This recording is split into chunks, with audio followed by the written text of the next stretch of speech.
how y'all get. Welcome to the Mad Lucrative Podcast. I am the host, the one, the only. Hey, Magneto 7 in the building. It's me. I'm him. So, as I always like to tell y'all, we get guests in the building that's just intriguing, right? Shouts out to Tracee. I'm gonna have to shout her out for every episode that we do in the Lucrative Lounge. This right here is the Lucrative Lounge. And we have that no other than OG himself, Shabazz in the building. What's up? No, we're gonna say Master Shabazz. Yeah, Shabazz the OG. How you feeling, man? How you feeling? Hey, man, I got up today. I'm ahead of the game. Yes, sir. So, what I like to do before we dig into the conversation, I like for everybody to kind of get a understanding of who you are, where you from. We ain't gonna dig into the background just yet, but just give them a brief overdraft of who you are. I was born in Georgia, raised in Philly. You know, been in Miami for the last 14 years. You know, my primary background professionally is in the music industry. Okay. From street promotions, radio promotions, road management, artist development, project management, consulting.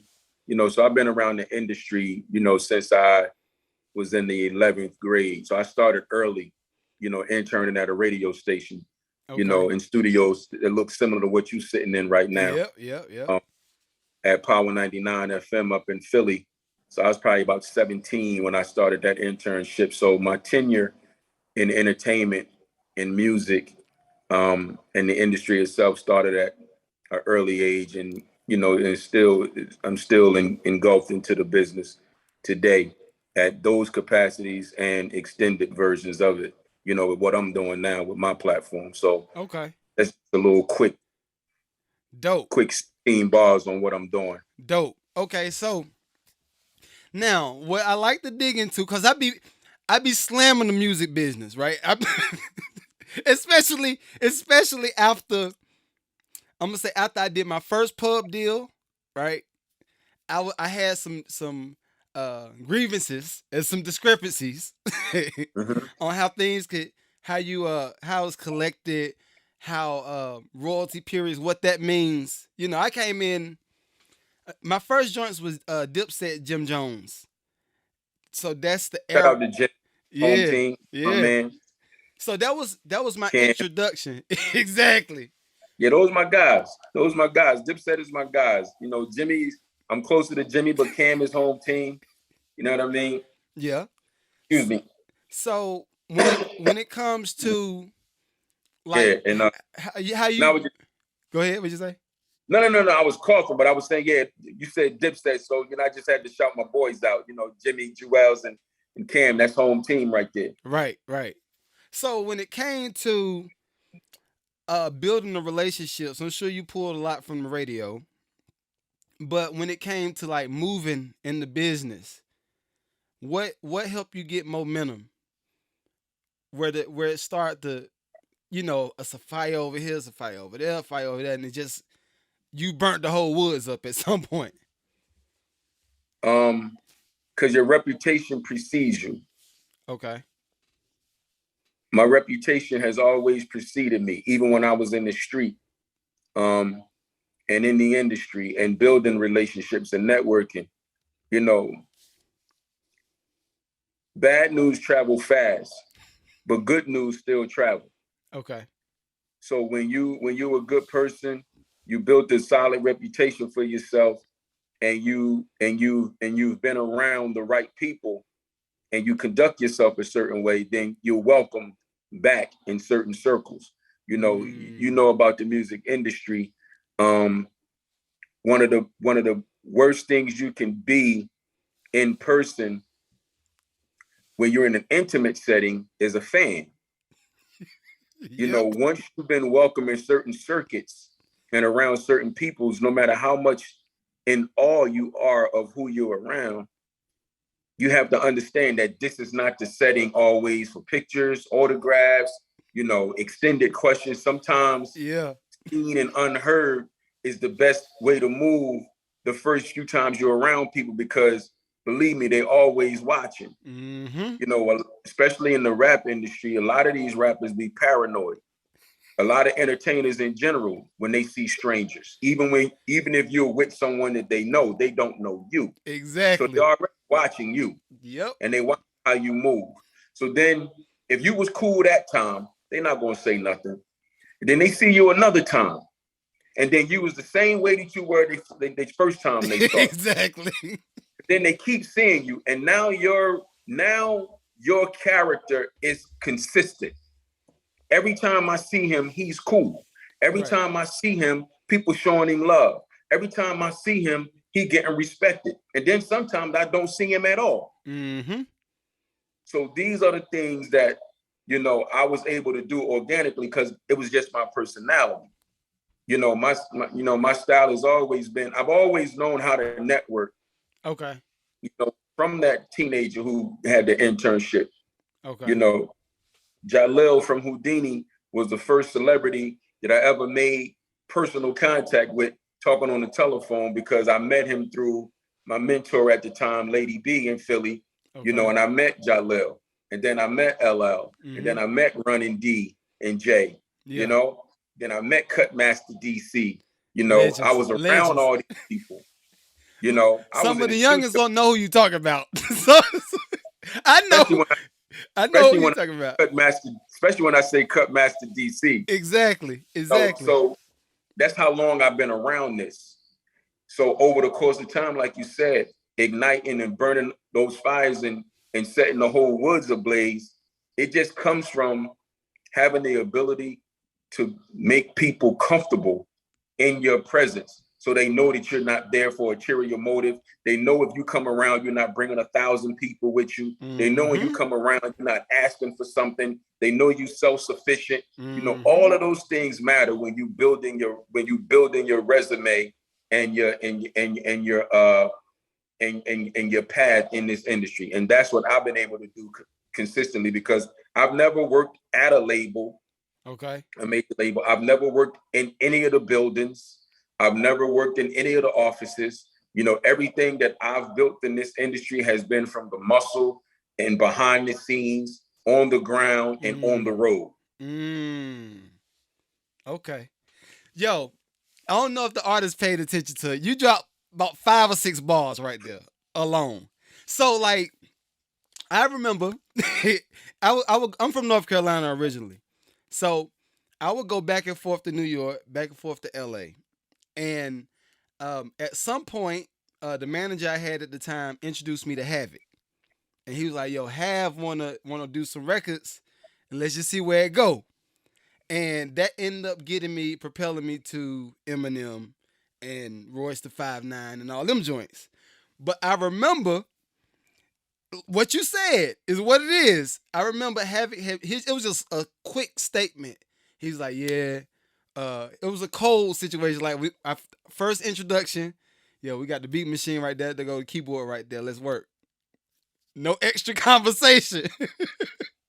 and the funny thing is, I'm a Scorpio, so naturally I'm chill. Like unless it's somebody I've known forever, I'm chill. I'm gonna be cordial. We gonna be cool. But he said after we worked it was probably about a month or so after that. He was like, you know what? You dope. You remind me of Stevie J. I didn't even know who Stevie J was at the time. Right. So he said, you remind me of Stevie J. And I had the girl that I had now is my wife now. She was my girlfriend then. She was your girlfriend then. Right. And Havoc was like, yo, that's beautiful. Keep that, because at some point you won't be able to trust nobody. So it didn't click in my head, because I was just like, yo, we gonna make these beats. I'm like, yeah, she at the house, she good. I'll see her when I get back home.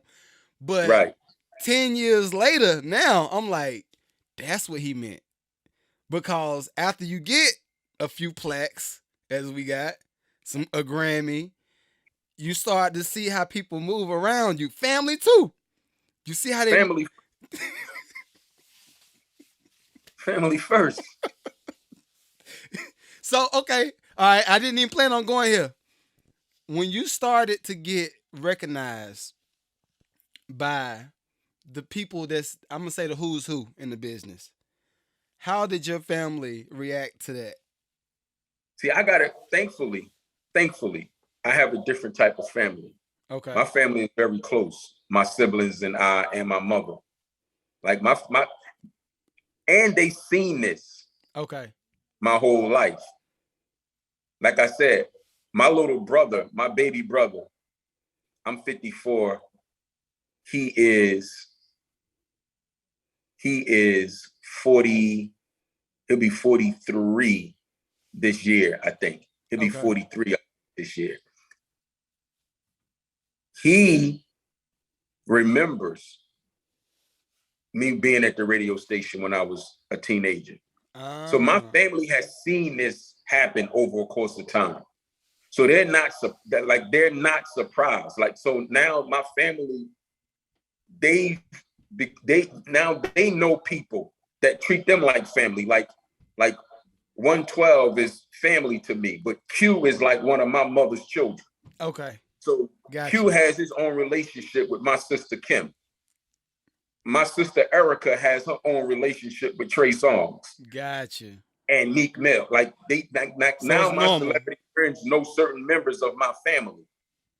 Okay. So it with my family, they're not surprised because they've seen this grow into what it is now. Gotcha. I got you. There has been people, friends, we'll call them, that's been around that have become intimidated by what they've seen because some people just don't understand. Okay. They don't understand the power of being yourself. I can see and that. They don't understand the power of being unique and different. You know, I tell you a quick truth. Years ago, when I was in the street, I was about 22 years old and I was running with these dudes from Brooklyn. And my mother didn't raise us like that. I mean, my mother, to this day, my mother's still a Jehovah's Witness. She's been one since I was 5. Okay. So that's how I was raised at a younger age. So when I got outside, I went outside with values. I went outside with morals. I went outside with integrity. I went outside with being able to be trusted. All the things that dudes in the street not used to. Right. So I really had one of my guys talk to my mom, tell my mom one day, like, I don't know why he out here with us because he's not like us. He not like us. But that was just the lifestyle that I chose. You feel me? Yeah. But who I was at my core always kept me protected in the street. It kept me protected in prison. It kept me honored, you know, in all the circus that I was in, because the power of being myself and just being a genuine, thorough, solid dude always worked in my favor. So I never really had any challenges with that. Gotcha. So we got that on the family side of things. What was your reaction to, or now I'm gonna go there.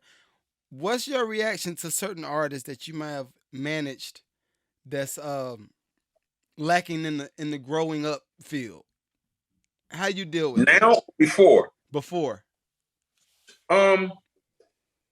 my most in-depth experience was with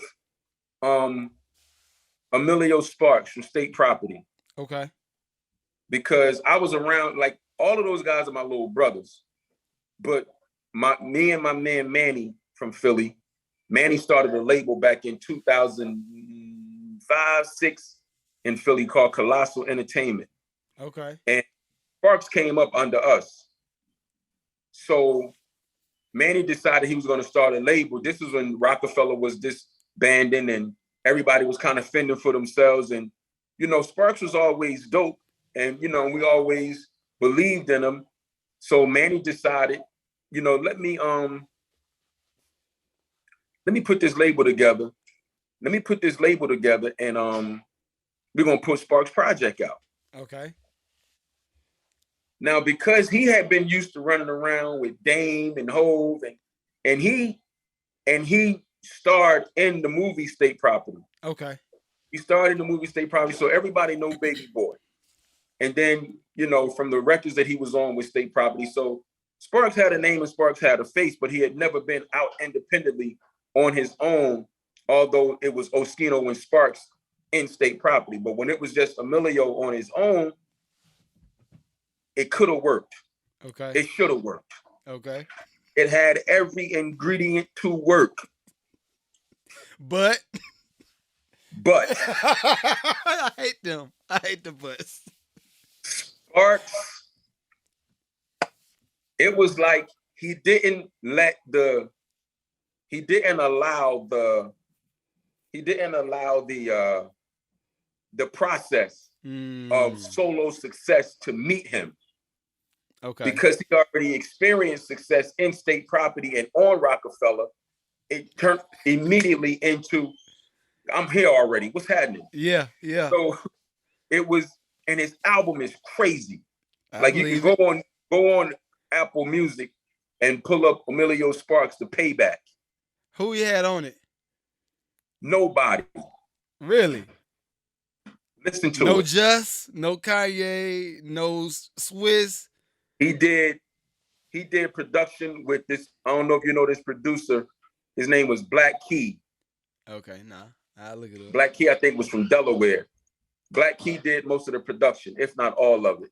But he had a guy from Jamaica named Josh Sealer. He did a record with Josh Sealer. He did a record with Petey Crack. But he didn't go out and get no bunch of it. He had a snippet feature from the Young Guns at the end of it. Like he kept it in the family. But his album was all him, and the album was crazy. But when you put the carriage before the horse and you think you already there, then it changes the trajectory of where you're gonna go. You know what I'm saying? Right. And and it's not a bad thing. That's a learning lesson. Because to this day, Sparks is my family little bro. You know what I'm saying? Like, so it wasn't a bad thing. It's one of those things where you learn, when you look back in life and say, you know what?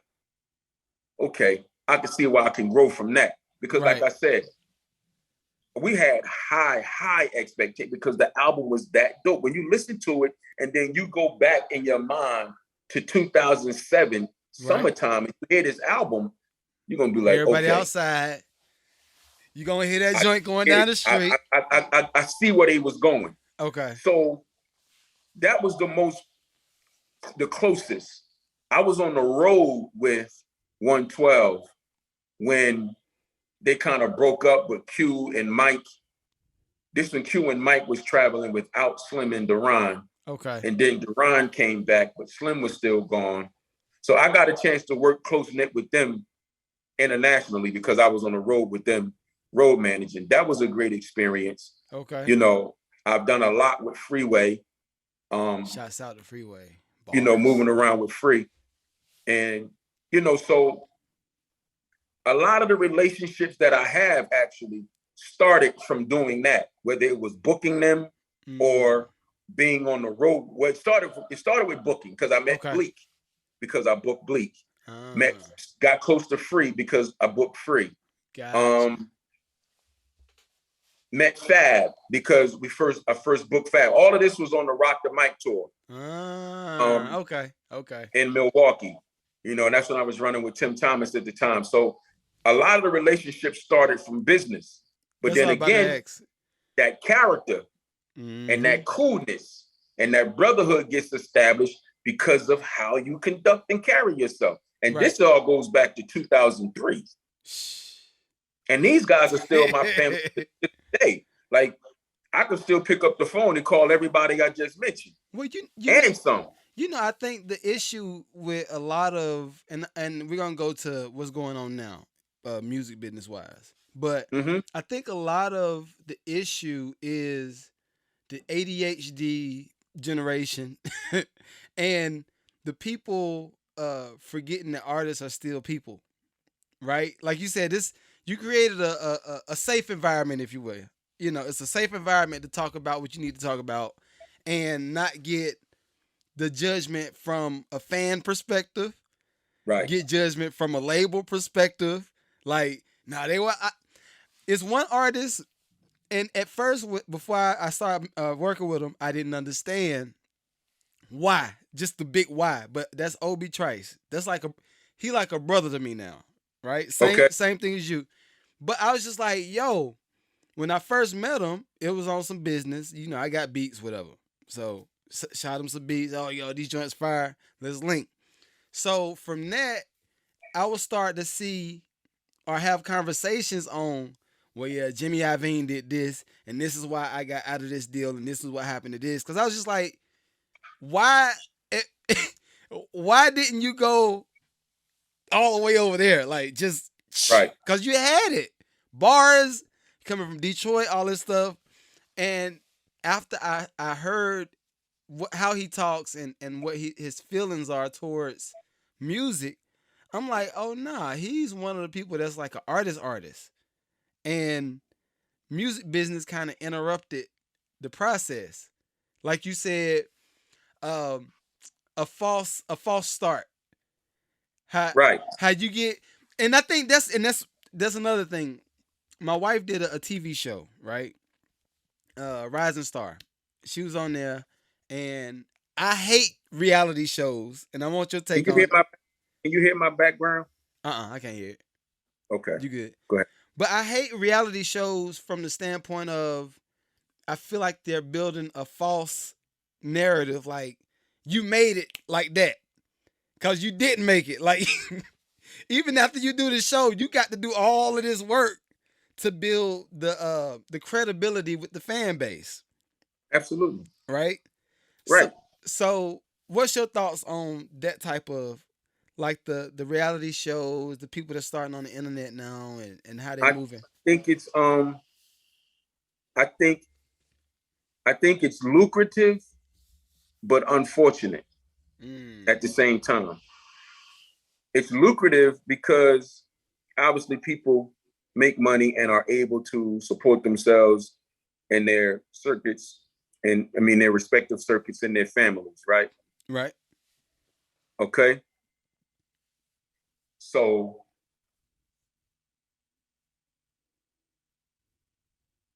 when you take the internet and when you take um reality TV, and it's so funny that they call it reality because it's not reality. It's It not. should be called unrealistic TV.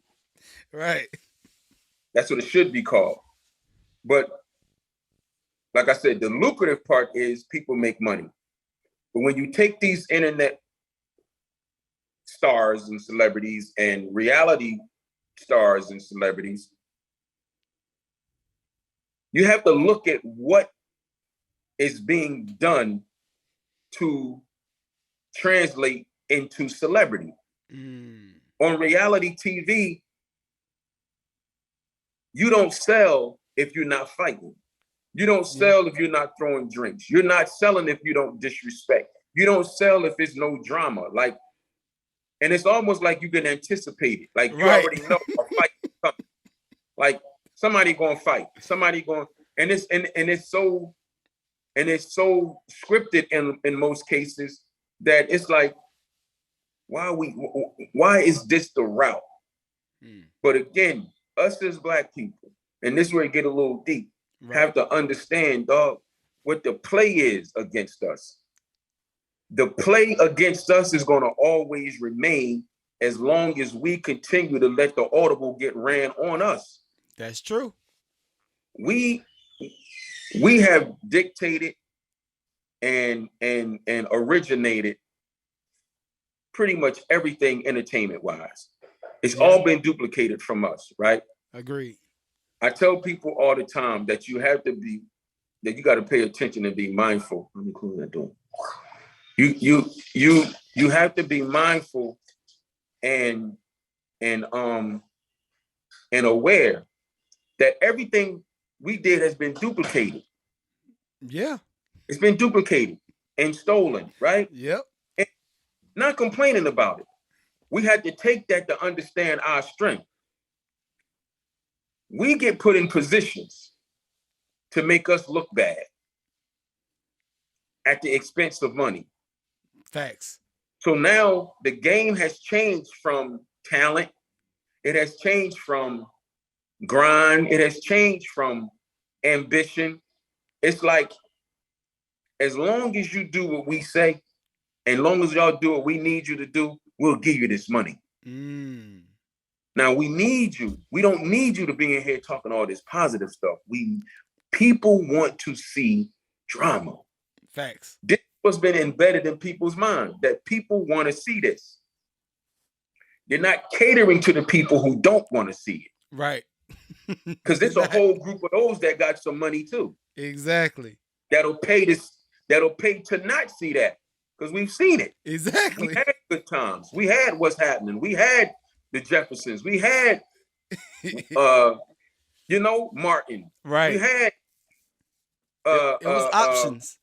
Family Matters. We had options. Right. Of positive Black influence. That's not where society is now. No. And instead of us having the people who are the powers that be, that have the money and can control narratives, saying, listen, y'all, we not doing all of this stuff. Yeah, every now and then we understand people like to see a little spice and this, that, and the third, but this is not going to be the determining factor for us to be on TV, for us to have music out.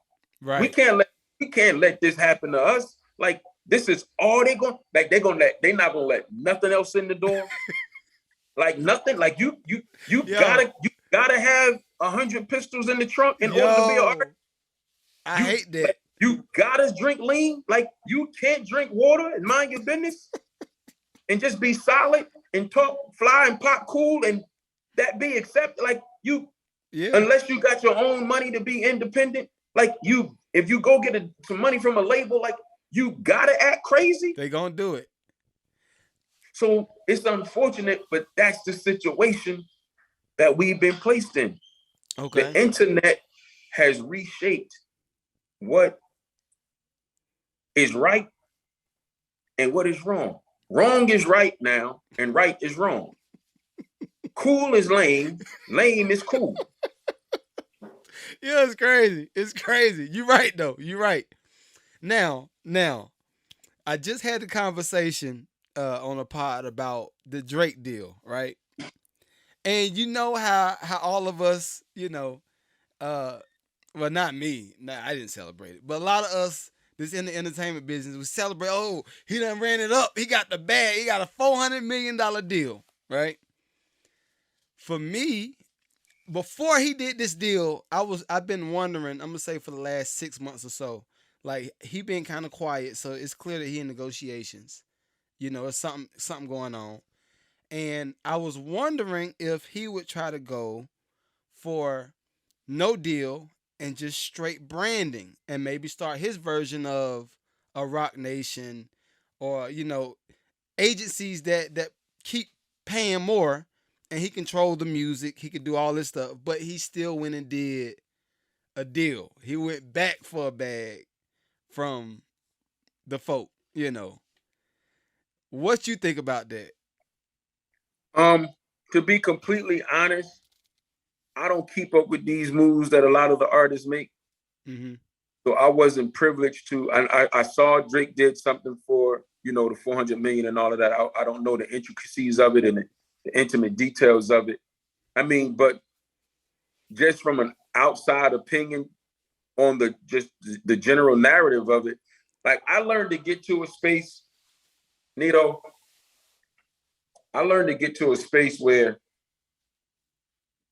as long as somebody is not hurting somebody or doing anything against anybody, mm-hmm. and they doing something for themselves, and like I said, it ain't a moral compromise and it's not nothing against nobody, I mean, have at it. Everybody don't want the responsibility of sitting in the driver's seat. That's true. Everybody don't want the responsibility of running their operation or having to oversee it. Some people rather say, hey, listen, give me this, I'm gonna go do that. And then when I'm done with that, then I will come back and see you some more and then we'll do it again. Okay. Some people are comfortable with that. And if that's what he did, I'm not mad at that and that's not to say he's not cut to be a boss, right? Or he's not in a position of boss with this deal that he did. But just from my naked ears hearing this blanketed, description, I would just say everybody don't want that level of I'm going out to get this and make it my own, because that's another thing that we push on people. The culture got in society now, well, really the internet and our culture and entertainment got everybody thinking that they cut to be a boss. I can see that. I can see everybody that. And everybody, and even some who are, everybody don't want that. And it's okay if you don't. It's okay if you don't want to be a boss. You know, some people make it sound like, oh, so you just rather have somebody telling you what to do. It's not that cut and dry. I feel you on that. It's not so cut and dry just having somebody tell you what to do. Obviously, if it turns into a space where that's what you continue to run into, and you have the opportunity to write your own path and ticket, then maybe that's something that you should observe and consider, right? But some people are okay with their life. Some people are okay with requested time off. Some people are okay with paid time off. And they're okay getting up, going to work every day. Yeah. And it doesn't mean that they're not equipped to be a boss. Some people just don't want that responsibility. And I'm okay with those people who don't want that. Yeah. Yeah. It don't make them less than nobody else. Look, I ain't gonna lie, I'm one of the guilty ones. Cause I just be like, for me, because I've seen both sides, like from an independent side and from a major side, I just be looking like, yo, if they gave you 400 million and the whole label is worth, I think it was 51 billion. You got a percent. That's almost like 1% of the whole joint. So that means that's how much you control over there. Without right. Your catalog, they gonna be a little bit short. So I was just like, and maybe he did. I don't know. To go to your point, maybe he did request to be a board member at Universal, right? And own some type of shares. He's not a dumb guy, and he's not around dumb people. You're right, but think about this too. And I always say this to people. Drake is how old? I don't know. 30. Early 30s, I think. Something like that. Early 30s, right? Let's just take this one deal. 400 million. Is Drake going to spend $400 million in his lifetime? Probably not. More than likely not. Yeah. Sometimes, Nito, it's okay to enjoy life where it is, because the rest of it not guaranteed. So many people live their life negating and evading and stepping over where life is right now because they've been conditioned to chase the bag, get more than what you got, get some more. When a lot of people have enough for 2 lifetimes for themselves and their children's children. Gotcha. So sometimes it's okay, man, to not feel like you got to spend your whole life chasing more money and more things. Be happy. Continue to be progressive. Continue to elevate. Continue to climb. But don't miss out on living right now with the money you done made already. Yeah. So sometimes I just think people's aspirations sometimes can be based upon other people's expectation. One more time. That's a bar. Say that again. One more time. Sometimes people's aspirations are based upon other people's expectations. Okay. They're not really doing what they want to do. They doing what's expected of them. Those are the people who got all this money that wound up on drugs, unhappy, making sad songs, and then doing interviews on Oprah and Gail later in life, telling you how being successful drove them in a depression. Right. Because they wasn't living for themselves. They was living for expectation. And that's something I refuse to do. I like that. So I'm not mad at Drake. He got 400 million. I wouldn't do nothing $1 more than what that 400 million said I'm supposed to do. I'm telling you, man, 400 million, I'm not going to quit, especially if you're doing what you love to do. Right. Right. But I'm not going to put no extra added pressure on myself to make 400 billion now. It's just, it gets to a point where it becomes redundant. Yeah, I see you. I see what you're saying. Yeah, that's good. That's good. That's good. Last things to start wrapping up. Is it any services? Is it anything that you want to promote to the fan base where they come buy from you, follow you, all that good stuff? The most important thing right now, today, is if they go to the link in my bio, Okay. you're gonna find my book, Flip Your Life. My book came out last May 13th, almost a year ago, almost to date. Okay.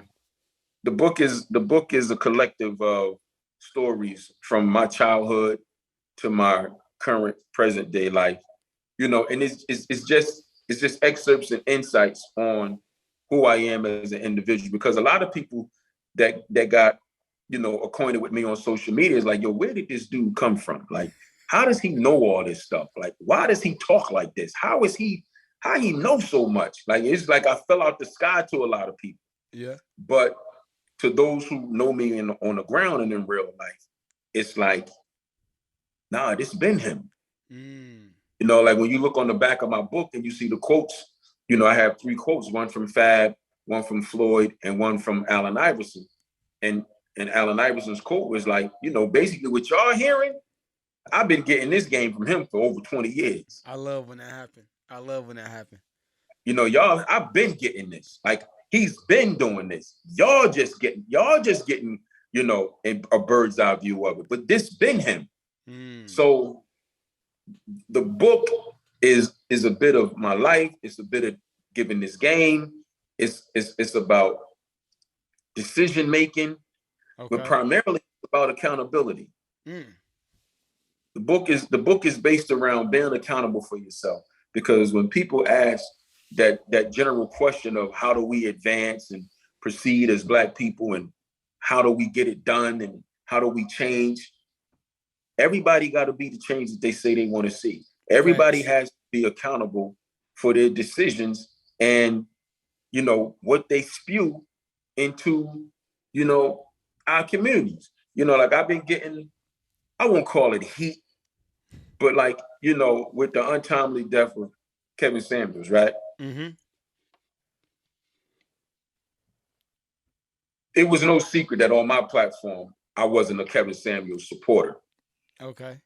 Not because he didn't do anything good, or not because he didn't help anyone, because I wouldn't be telling the truth if I said that I didn't see people with my own eyes and with my own ears give their own personal testimonies about what the man did for them, right? Right. But for me, when we have these platforms, because now we've become newscasters, we've become motivational speakers, we've become teachers, we've become educators, we've become parents, we've become father figures to men, women, guys, young girls. Like, we've taken certain precedences and steps when these platforms get up here with these blue checks and these 100,000s, and people are really gauged and tuned into what we're saying, right? Nito, we got to be very, very, very, very careful once we start saying that we're for our people. It doesn't mean that you're going to always be right. It doesn't mean that you won't ever have to be corrected, because I've been both and more. Because for me, it's not about being right. It's about being interactive. So when I mean by being in my book, speaking about accountability, and I was using the example with Kevin Samuels, a lot of people don't understand why you have so many people that love them and so many people that didn't love them. Right. And it's because he gave you 2 sides. But when you're doing this, and it's not that everybody has to do it the same way, they don't, but the narrative and the intention And the moral compass has to be the same across the board. I agree. I can't bake a cake with flour, cake mix, eggs, milk, and dog poop. I get what you're saying. Yeah. You can't add shit to the sugar. Right. You cannot. You don't always have to be right. But I can't look over here and see, yeah, you know what you did? You helped those people right there. And those people you helped. And those people you helped. But you made this lady over here feel horrible about herself. You can't do that. You made this right here want to commit suicide. This lady told you she felt like she was a 7 in her eyes, and you told her she must be crazy. Lady, you a 4 at best. I can't subscribe to that. Right. Because you're putting 2 narratives in the air when you do that. So now you create a situation where you're going to have these people and these people. Now it's different when you have some people who agree with you and some people who don't agree with you, because everybody don't agree with Shabazz. No matter how many people love me, no matter how much I try to be accurate and precise with what I deliver, everybody just not going to love you. That's anybody. And that's to be expected.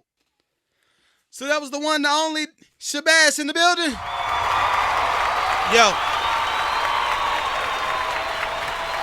We lost the end of that, but it's cool. We're going to come back. Hopefully, when he comes to Atlanta and we do something, we'll get an in-person interview. We won't have some of these technical difficulties. But till then, make sure you follow him. I will put all of his information at the bottom of the screen right here.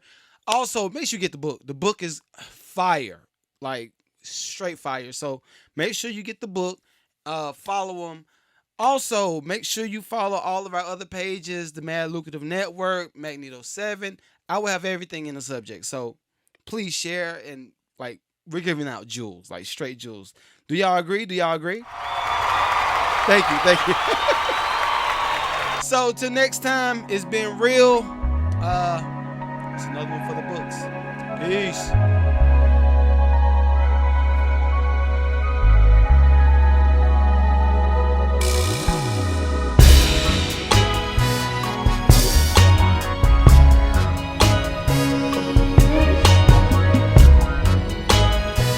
It's not just a network, man. It's a network, man.